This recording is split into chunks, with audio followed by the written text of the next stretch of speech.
હિંમતનગર તાલુકામાં તિરુપતિ ઋષિવનમાં યોજાયેલ આ મહાસંમેલનમાં રાજ્યપાલ આચાર્ય દેવવ્રતનું ભવ્ય સ્વાગત કરવામાં આવ્યું। કાર્યક્રમ સ્થળે પહોંચતા જ રાજ્યપાલને ગાર્ડ ઓફ ઓનર આપવામાં આવ્યું હતું। ત્યારબાદ રાજ્યપાલે ઋષિવન ખાતે આવેલા ડેમની મુલાકાત લીધી અને પર્યાવરણ સંરક્ષણના સંદેશ સાથે વૃક્ષારોપણ કાર્યક્રમમાં ભાગ લીધો। આ કાર્યક્રમ દ્વારા પ્રાકૃતિક સંસાધનોના સંરક્ષણ અને હરિત અભિયાનને વધુ મજબૂતી આપવા પ્રયાસ કરવામાં આવ્યો। આ પ્રસંગે રાજ્યના મંત્રી ઋષિકેશ પટેલ, ધારાસભ્ય વીડી ઝાલા, જિલ્લા કલેક્ટર તેમજ અન્ય અધિકારીઓ ઉપસ્થિત રહ્યા હતા। રાજ્યપાલે પ્રાકૃતિક ખેતીના વિવિધ સ્ટોલની મુલાકાત લીધી અને ખેડૂતો સાથે સીધી વાતચીત કરી।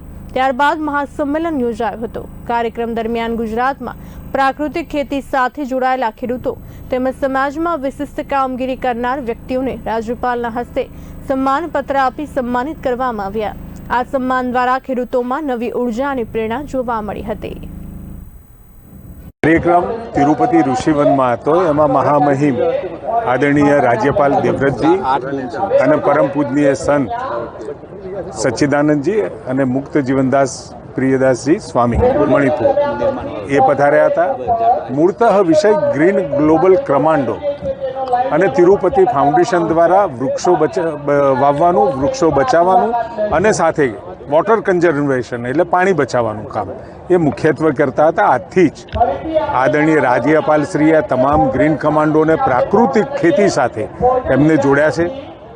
આજે મંત્રીમંડળ બંગલોમાં પણ ત્યાં જે કિચન ગાર્ડન છે ત્યાં પણ પ્રાકૃતિક ખેતી દ્વારા ફળ ઝાડ ઉગાડવાનું ત્યાં એ મિશન ચાલુ છે।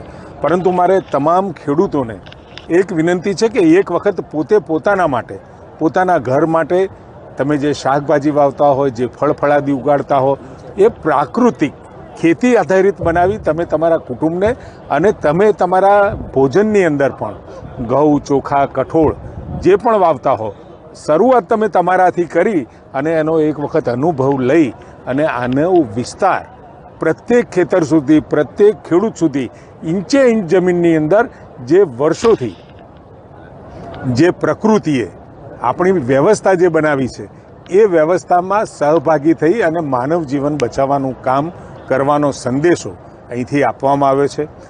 ઓકે આજે કાર્યક્રમ શું કહે છે? આજે માનનીય મહામહિમ રાજપાલ સાહેબનું જાહેર સન્માન ગુજરાતના પરમ પૂજ્ય પદ્મભૂષણ સ્વામી સચ્ચિદાનંદના હસ્તે ગ્રીન ગ્લોબલ બ્રિગેડ દ્વારા કરાવ્યું।